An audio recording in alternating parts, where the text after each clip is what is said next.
Okay, so we've got this SD60 back in the shop, and we'd redone this whole thing a while back.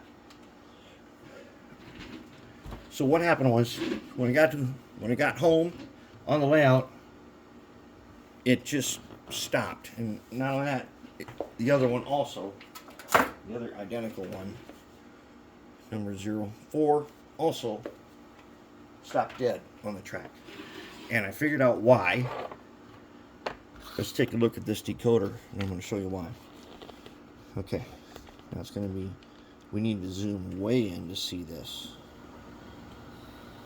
Okay, you see that right there? That is not just a little meltdown. That's damn near a fire. That is almost a fire. And it's not good.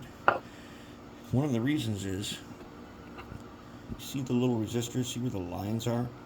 That means these onboard ones were being used in something else, because check out this end. These guys had been clipped. They've been clipped off. And I don't know why. This decoder probably came from another locomotive and went into the SD60. And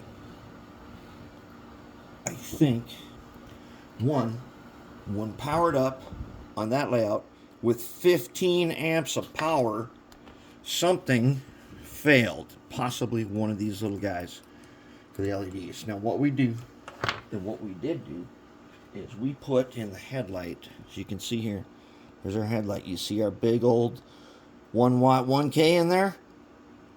Yep, so that one goes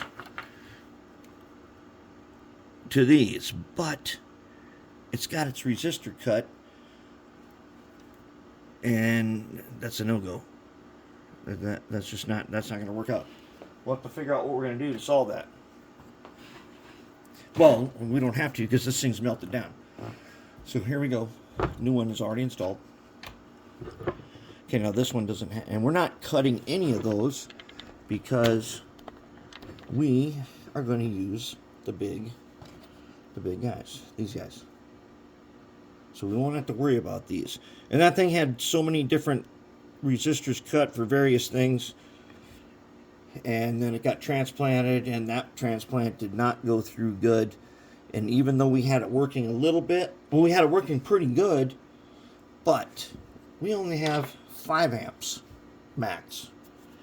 And this thing ended up taking a power surge of some sort, and that, as we've seen, some of those get melted down. We've done some meltdowns, and so it definitely did a meltdown. So what we're going to do now, I'm going to show you a quick and easy way. You need to make this fixture right here. Okay, this is a tool that I want you guys to make. Alright, so what we got here is this. Okay, little PC board. A little 5mm LED. Okay, bridge rectifier. So we connect some wires to it, and then we put the plus wire here. It's got a pointer. Put the LED on, goes in, comes out the big spade, goes here, goes to this resistor, back here, and back down, and it doesn't matter what direction it is, and it works in DC, DCC and DC. So right now, I've got it soldered on to this truck.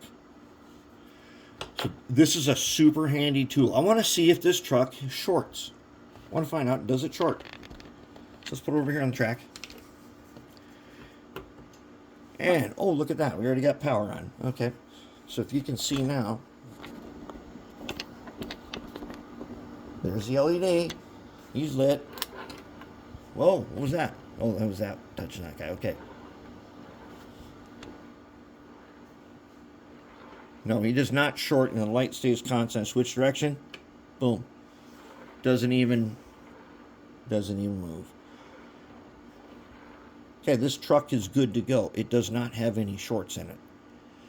So when we did this and we put the liquid electrical tape on it. We're good to go. That's a tool that you should have, and it's an easy tool to make. And I might do something, and we might do a video. We might make one from scratch, because this can be used for a lot of stuff. Okay, now I've tested that. That's good to go. So that's the tool I wanted to show you, and I think we'll get this guy back together in the new decoder with the correct resistors and everything, and we will be good to go again.